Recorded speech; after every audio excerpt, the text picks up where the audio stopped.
Magandang umaga po sa inyong lahat. Ngayon po ay Miyerkules, February 12, 2025. At narito po ang ulat ng panahon sa mga susunod na 24 oras. At iyan po ay iulat sa atin ng ating partner.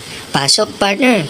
Sa ating latest satellite images, makikita natin na patuloy pa rin yung epekto ng northeast monsoon o hanging amihan, partikular na sa may hilagang bahagi ng Luzon, habang yung shear line o ito yung banggaan ng may malamig na hangin kung saan nagkakaroon nga ng mga kaulapan na nagdadala ng mga pag-ulan ay patuloy na nakakaapekto, partikular na sa may silangang bahagi ng central at southern Luzon. Samantala, may minomonitor tayo na low pressure area nagsimula kahapon, nandito siya sa may labas ng Philippine Area of Responsibility at huling namataan may 280 kilometer or 260 kilometers kanluran, hilagang kanluran ng Pag-asa Island. Makikita natin na nasa labas nga ito ng Philippine Area of Responsibility at basta pinakauling datos natin malit yung tsansa na maging bagyo itong low pressure area habang ito'y kumikilos patungo sa may bahagi ng Vietnam. Makaka-apekto na lamang ito or yung trough extension at mga kaulapan na dala ng low pressure area ay nakaka-apekto partikular na dito sa may katimugang bahagi ng Palawan. Samantala, malaki pa rin yung chance ng mga pag-ulan, partikular na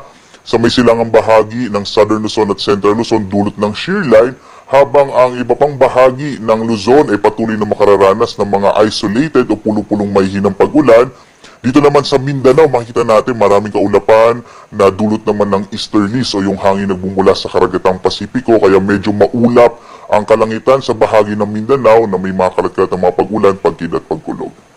Tingnan natin dito sa may Luzon, makikita natin ang epekto pa rin ng shear line ay magdadala ng mga pag-ulan, partikular na sa Aurora, sa Quezon at sa Isabela. Muli, yung shear line nga natin ay may mga dalang kaulapan ng patuloy na magdadala ng mga pag-ulan, partikular na sa may silangang bahagi ng Central Luzon at Southern Luzon. Samantala naman, ang Cagayan Valley Region, labing bahagi ng Cagayan Valley Region at Cordillera ay makararanas ng mga mahihinang pag-ulan dahil sa epekto pa rin ng northeast monsoon o amihan, samantalang yung Ilocos Region at iba pang bahagi ng Central Luzon, generally fair weather ngayong araw na may mga isolated light rains o mga pag-ambon na mararanasan.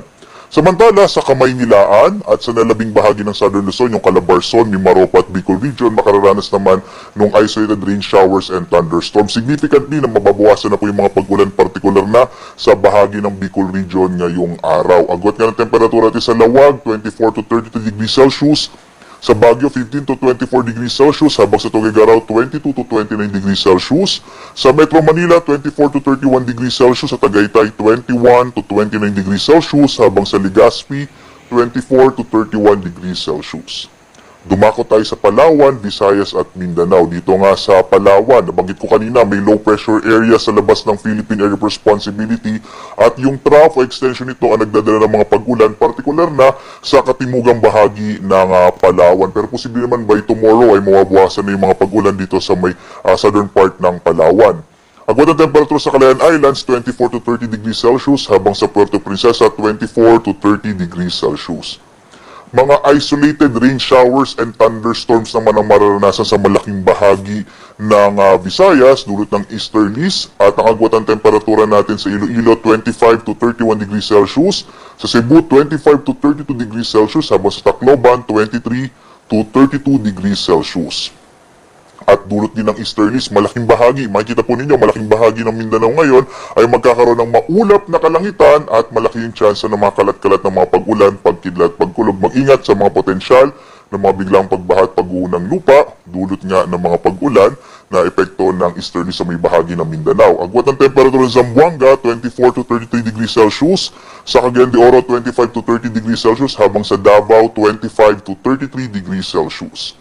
At makikita nga natin, naglabas po ng weather advisory ang Pag-asa at pinapakita dito na may chance pa rin ng moderate to heavy o katamtaman hanggang sa kumisay malalakas sa mga pag-ulan. Ito ay epekto nga ng shear line kung saan may mga kaulapan na nagdadala ng mga pag-ulan sa Quezon Province at sa Aurora sa araw na ito. Pero nakikita naman natin by tomorrow significantly mababawasan na po yung mga pag-ulan sa may Aurora at Quezon. Pero mag-ingat pa rin sa potensyal ng mga flash floods o yung mga biglang pagbaha at landslide o pagguho ng lupa sa mga nabanggit na lugar dahil nga sa mga pag-ulan na dala ng shear line. Samantala, wala na po tayong nakataas na gale warning sa anumang bahagi ng ating bansa. Pero makikita natin, meron tayong inaasahan na katamtaman hanggang sa kung minsan ay maalong karagatan, partikular na sa may Hilaga at silangang baybayin ng Luzon. Mag-ingat po yung mga maliliit na sakyang pandagat at maliliit na mga bangka. Gayun din kapag may mga thunderstorm na kung minsan nagpapalakas ng alon ng karagatan sa ating kapuluan. Mag-ingat po yung mga maliliit na bangka.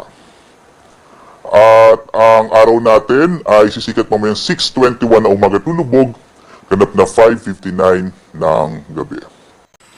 Hanggang dito na lamang po at naway nakatulong kami kahit sa maliit na bahagi ng aming kaalaman. Bye-bye and see you on my next weather update.